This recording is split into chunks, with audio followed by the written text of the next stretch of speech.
Items that you buy on a day-to-day basis now essentially are going up in price, and it is affecting your budget.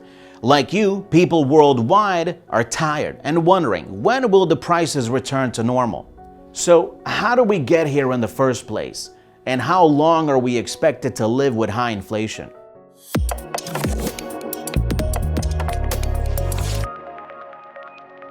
According to the May Consumer Price Index report, a report which measures changes in the cost of housing, gasoline, food, utilities, and other goods, commodities prices have risen by 8.6% over the past 12 months to a 40-year high in the U.S. Everyone is suffering the effects of inflation all over the world.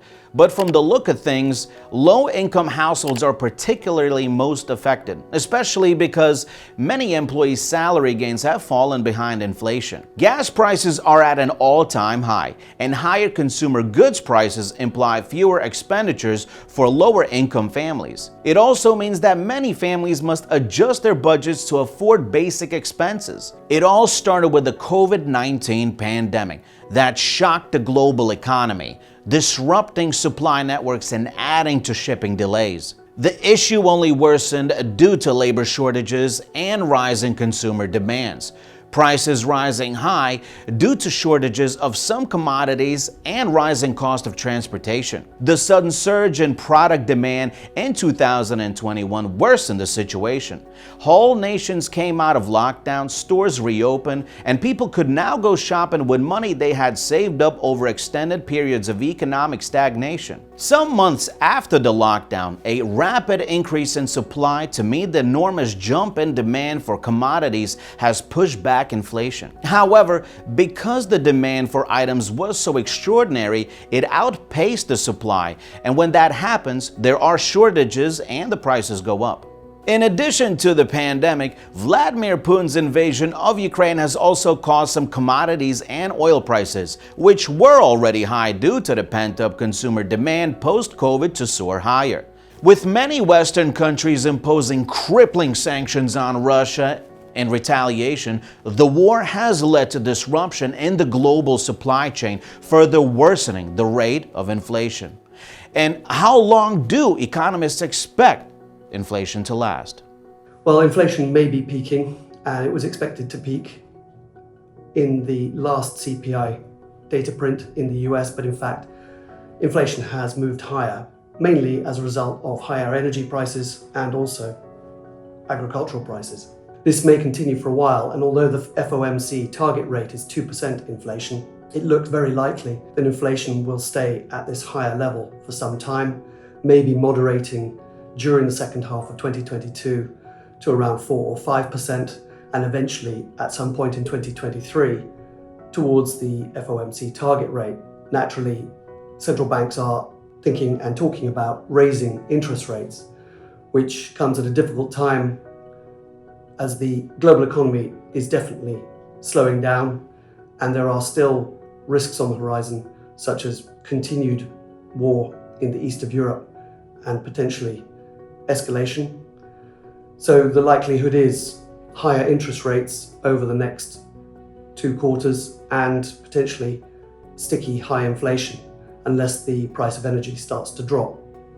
So we think, in summary, that it's likely inflation will remain elevated into 2023, but the peak should be seen at some point over the second and third quarter. Predicting how soon prices will return to normal entails estimating significant factors, such as when global supply chain problems will resolve and when the Federal Reserve's interest rate will slow the economy sufficiently to cut inflation. Therefore, it is challenging to provide a definite response due to this and the fact that think tanks, research groups, and economists all employ various justifications. The economy will have to slow to stop 40-year highs in price increases. The ability of producers to get their goods to the marketplace will have to get a lot better, and demand and supply will have to come back into balance.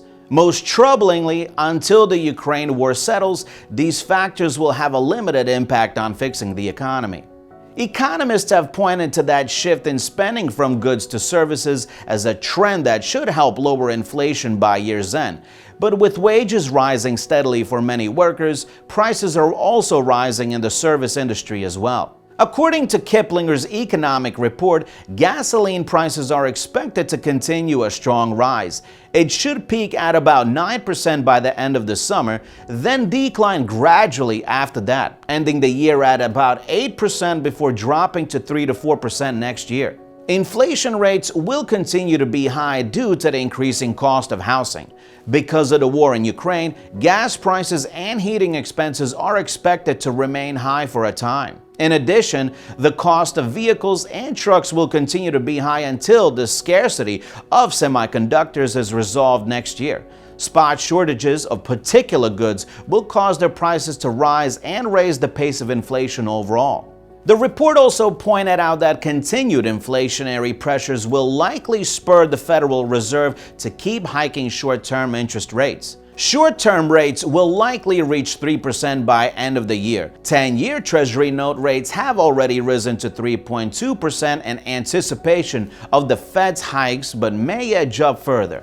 Also, a report from the Bank of England shows that inflation in the UK is expected to rise to around 11% in 2022, start to slow next year, and get close to 2% by 2024. This is possible because the main causes of the current high rate of inflation are not likely to last, and because interest rates have been raised several times over the past few months. Well, we believe that barring any unforeseeable new events going on around the markets, that we've seen the peak in inflation for this cycle, just by the base effects from the last year. I think the inflation numbers will start to taper off and maybe start going down a little bit. But for sure, the period that we had the last 10 years of constant deflation, negative prices, negative interest rates, that's something of the past, and we moved into another cycle where geopolitical events,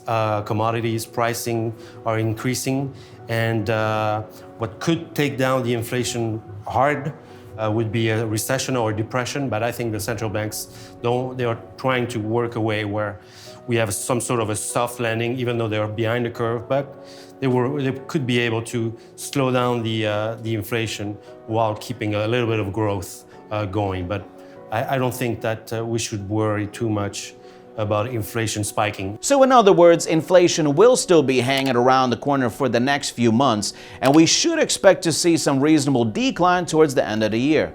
And that's all we have for this episode of On Finance. Thank you so much for tuning in. My name is Ray. I'll see you on the next episode. Goodbye.